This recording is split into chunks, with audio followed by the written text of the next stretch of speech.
새로운 얘기들이 점점 쏟아지고 있습니다. 조작 실토 직전에 안철수 전 후보를 만나서 먼저 고백했다는 얘기입니다. 이 얘기를 좀 하나하나 짚어봐야 될 것 같은데요. 문주정 씨 제보 조작 사건입니다.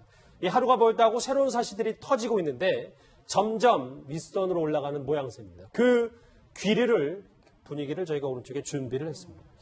같이 한번 보시죠. 제목은 이렇습니다. 드러나는 윗선.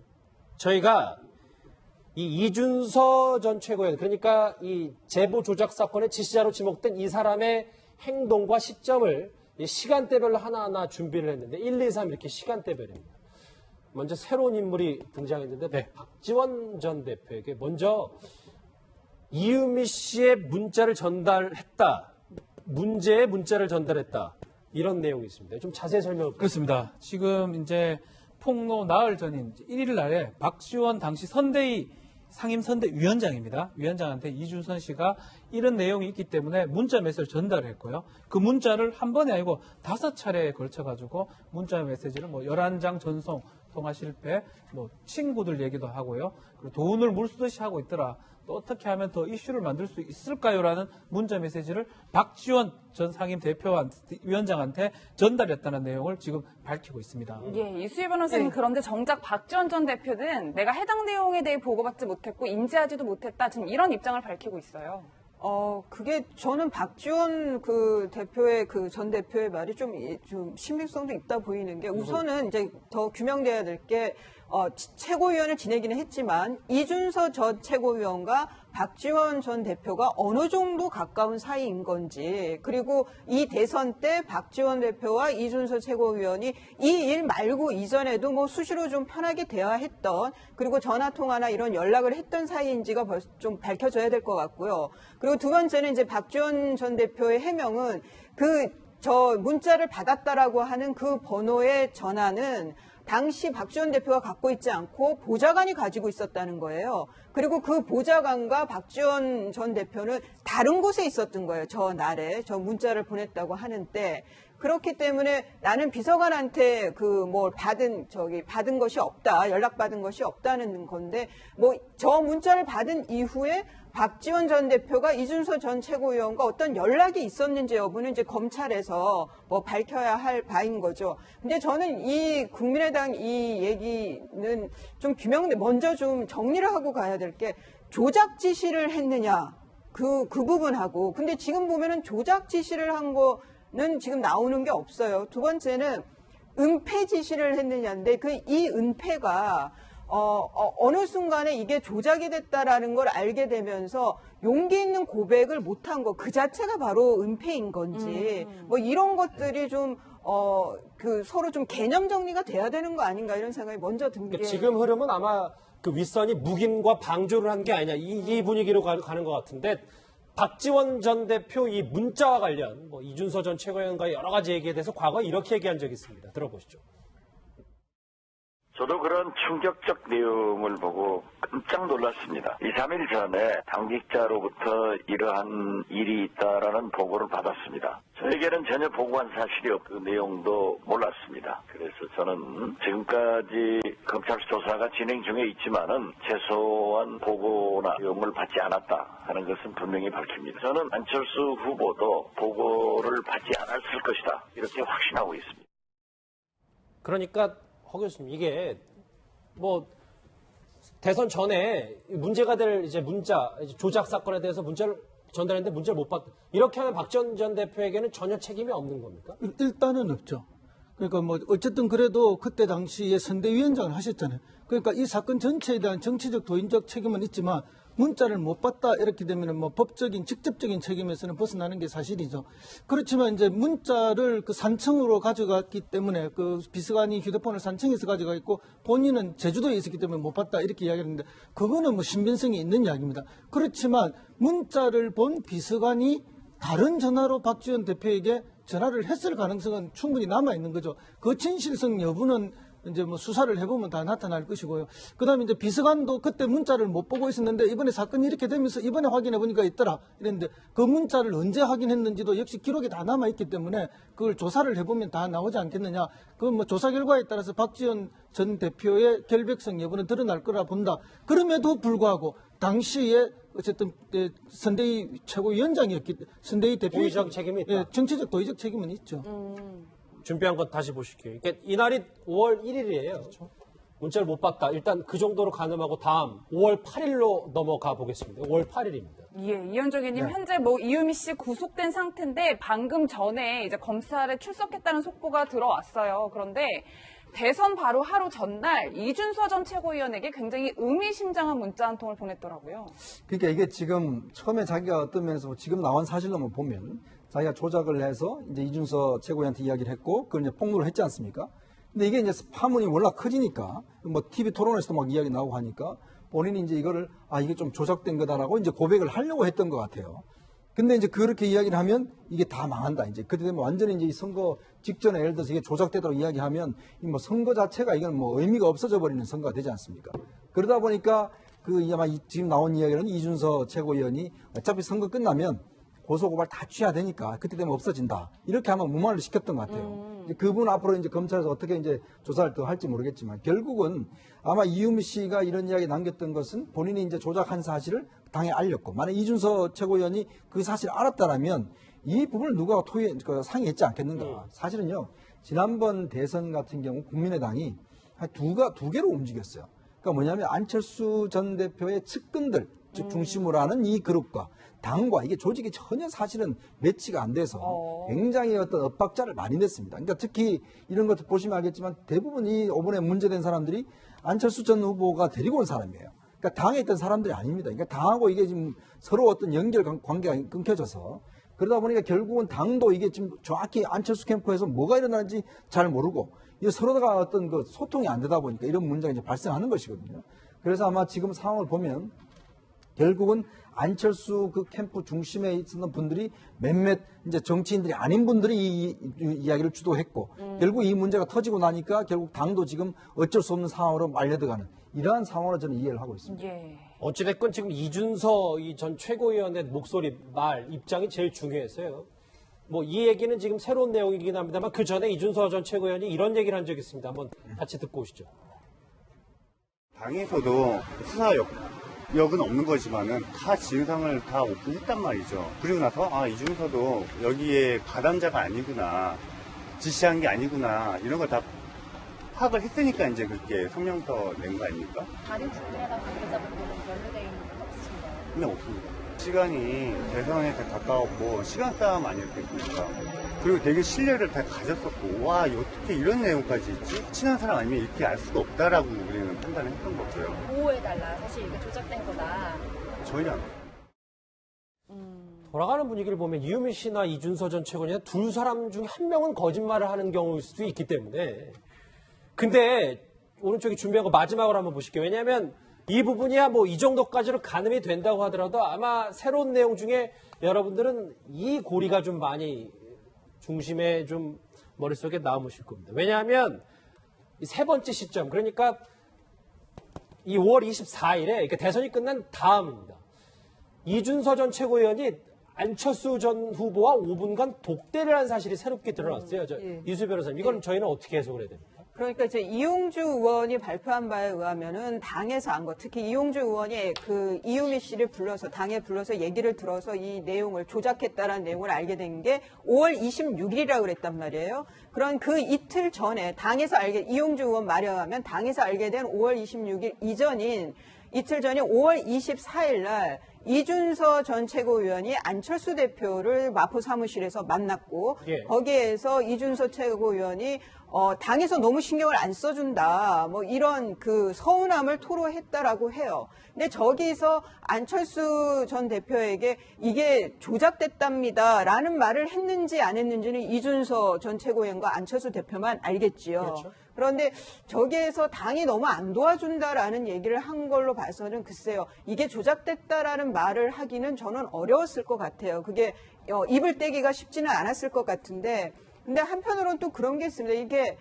그 정치판이라는 게 정말 그 지독스럽고 잔인한 곳이거든요.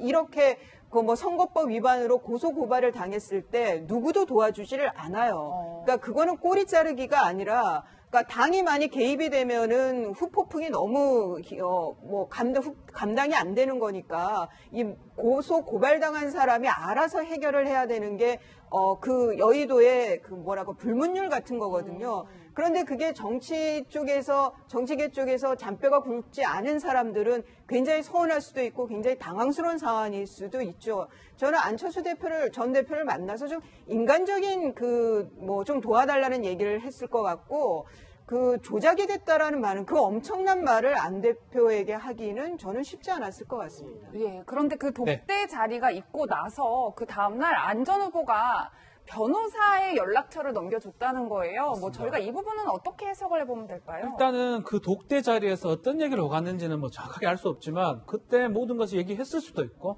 얘기를 못할 수도 있고, 일단은 고소 고발이 들어왔기 때문에 대응을 해야 되겠다 얘기를 했을 수도 있는데, 문제는 이제 변호사가 송모 변호사입니다. 이 송모 변호사가 안철수 그 후보 당시에 최측근 정책 비서였거든요.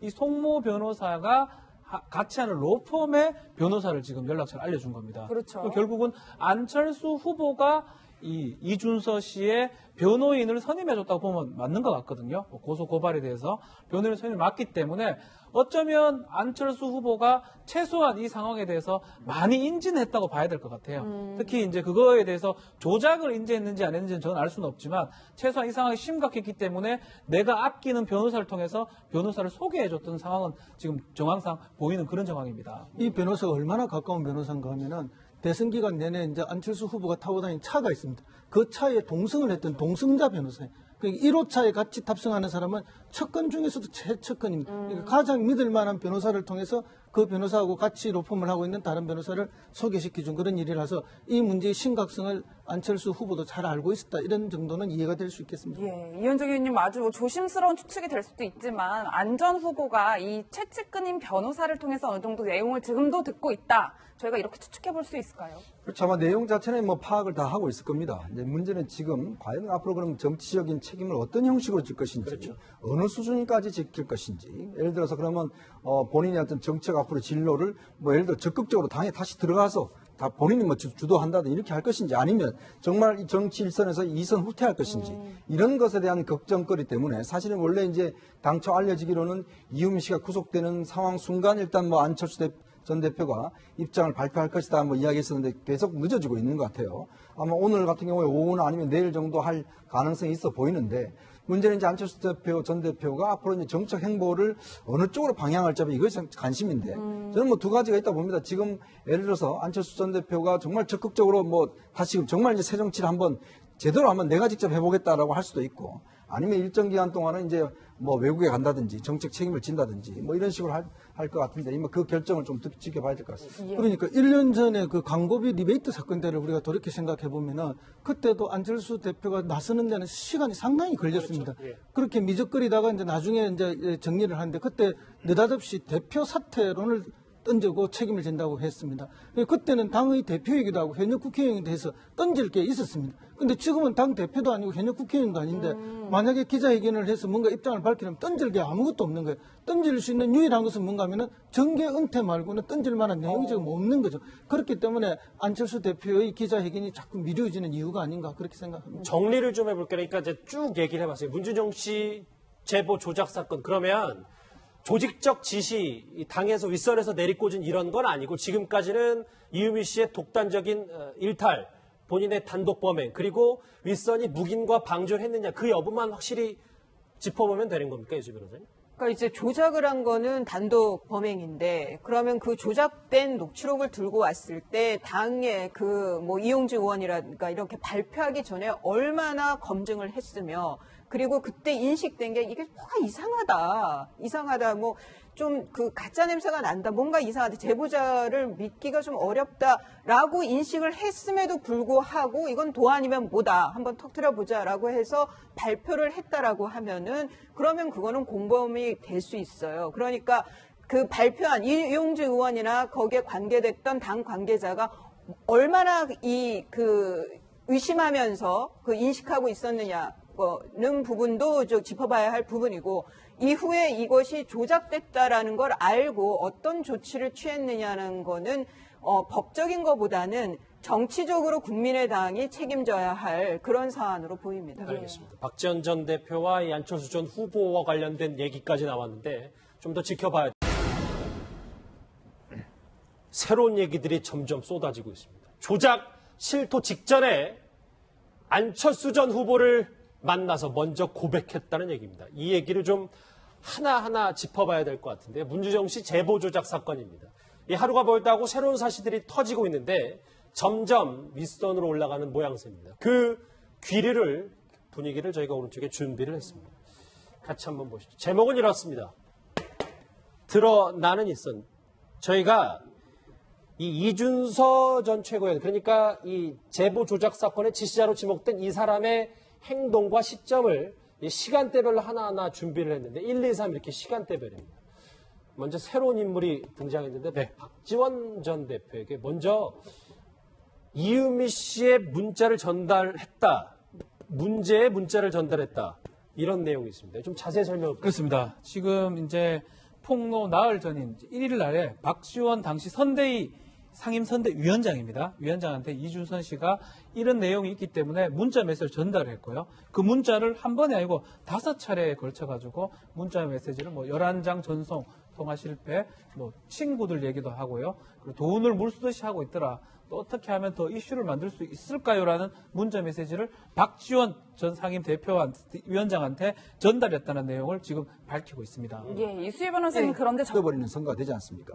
그러다 보니까 아마 지금 나온 이야기는 이준서 최고위원이 어차피 선거 끝나면 고소고발 다 취해야 되니까 그때 되면 없어진다. 이렇게 아마 무마를 시켰던 것 같아요. 그분 앞으로 이제 검찰에서 어떻게 이제 조사를 더 할지 모르겠지만 결국은 아마 이유미 씨가 이런 이야기 남겼던 것은 본인이 이제 조작한 사실을 당에 알렸고, 만약 이준서 최고위원이 그 사실을 알았다라면 이 부분을 누가 상의했지 않겠는가. 사실은요, 지난번 대선 같은 경우 국민의당이 한 두 개로 움직였어요.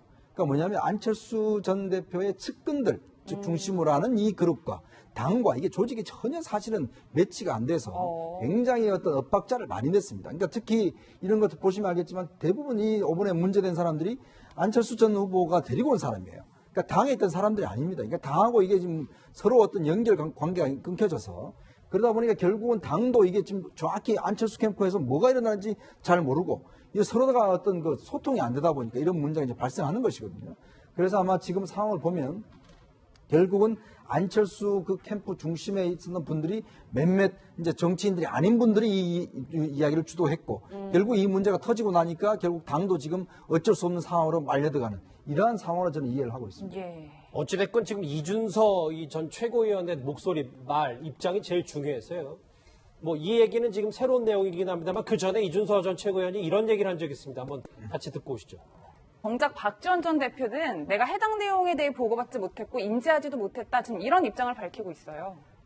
그게 저는 박지원 전 대표의 말이 좀 신빙성도 있다 보이는 게 우선은 이제 더 규명돼야 될 게 최고위원을 지내기는 했지만 이준서 전 최고위원과 박지원 전 대표가 어느 정도 가까운 사이인 건지, 그리고 이 대선 때 박지원 대표와 이준서 최고위원이 이 일 말고 이전에도 수시로 좀 편하게 대화했던, 그리고 전화 통화나 이런 연락을 했던 사이인지가 좀 밝혀져야 될 것 같고요. 그리고 두 번째는 이제 박지원 전 대표의 해명은 문자를 받았다라고 하는 그 번호의 전화는 당시 박지원 대표가 갖고 있지 않고 보좌관이 가지고 있었다는 거예요. 그리고 그 보좌관과 박지원 전 대표는 다른 곳에 있었던 거예요. 저 문자를 보냈다고 하는 때.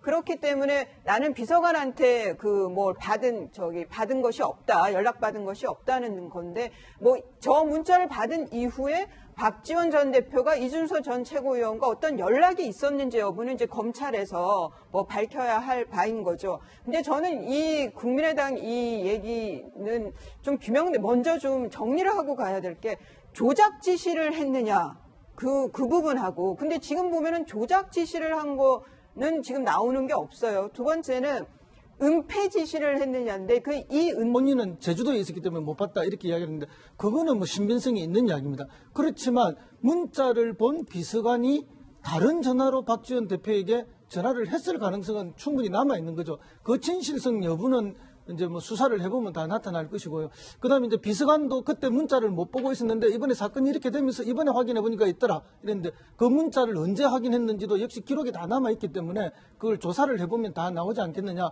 그 뭐 조사 결과에 따라서 박지원 전 대표의 결백성 여부는 드러날 거라 본다. 그럼에도 불구하고 당시에 어쨌든 선대위 최고위원장이었기 때문에 선대위 대표 도의적 책임이 있다. 예, 정치적 도의적 책임은 있죠. 준비한 것 다시 보실게요. 그러니까 이날이 5월 1일이에요. 문자를 못 봤다. 일단 그 정도로 가늠하고 다음 5월 8일로 넘어가 보겠습니다. 5월 8일입니다. 예, 이현정 의원님 현재 뭐 이유미 씨 구속된 상태인데 방금 전에 이제 검찰에 출석했다는 속보가 들어왔어요. 그런데 대선 바로 하루 전날 이준서 전 최고위원에게 굉장히 의미심장한 문자 한 통을 보냈더라고요. 그러니까 이게 지금 처음에 자기가 어떤 면에서 지금 나온 사실로만 보면 자기가 조작을 해서 이제 이준서 최고위원한테 이야기를 했고 그걸 이제 폭로를 했지 않습니까? 근데 이게 이제 파문이 워낙 커지니까 뭐 TV 토론에서도 막 이야기 나오고 하니까 본인이 이제 이거를 이게 좀 조작된 거다라고 이제 고백을 하려고 했던 것 같아요. 근데 이제 그렇게 이야기를 하면 이게 다 망한다. 이제 그때 되면 완전히 이제 이 선거 직전에 예를 들어서 이게 조작되도록 이야기하면 이 뭐 선거 자체가 이건 뭐 의미가 없어져. 패가 어느 순간에 이게 조작이 됐다라는 걸 알게 되면서 용기 있는 고백을 못한 거 그 자체가 바로 은폐인 건지 뭐 이런 것들이 좀 서로 좀 개념 정리가 돼야 되는 거 아닌가 이런 생각이 먼저 든 게 그러니까 지금 흐름은 아마 그 윗선이 묵인과 방조를 한 게 아니냐 이 분위기로 가는 것 같은데 박지원 전 대표 이 문자와 관련 뭐 이준서 전 최고위원과의 여러 가지 얘기에 대해서 과거에 이렇게 얘기한 적이 있습니다. 들어보시죠. 저도 그런 충격적 내용을 보고 깜짝 놀랐습니다. 2, 3일 전에 당직자로부터 이러한 일이 있다라는 보고를 받았습니다. 저에게는 전혀 보고한 사실이 없고 그 내용도 몰랐습니다. 그래서 저는 지금까지 검찰 조사가 진행 중에 있지만은 최소한 보고나 내용을 받지 않았다 하는 것은 분명히 밝힙니다. 저는 안철수 후보도 보고를 받지 않았을 것이다 이렇게 확신하고 있습니다. 그러니까 허 교수님 이게 뭐 대선 전에 문제가 될 이제 문자 이제 조작 사건에 대해서 문자를 전달했는데 문자를 못 받. 이렇게 하면 박지원 전 대표에게는 전혀 책임이 없는 겁니까? 일단은 없죠. 그러니까 뭐 어쨌든 그래도 그때 당시에 선대위원장을 하셨잖아요. 그러니까 이 사건 전체에 대한 정치적 도인적 책임은 있지만 문자를 못 받다 이렇게 되면 뭐 법적인 직접적인 책임에서는 벗어나는 게 사실이죠. 그렇지만 이제 문자를 그 산청으로 가져갔기 때문에 그 비서관이 휴대폰을 산청에서 가져가 있고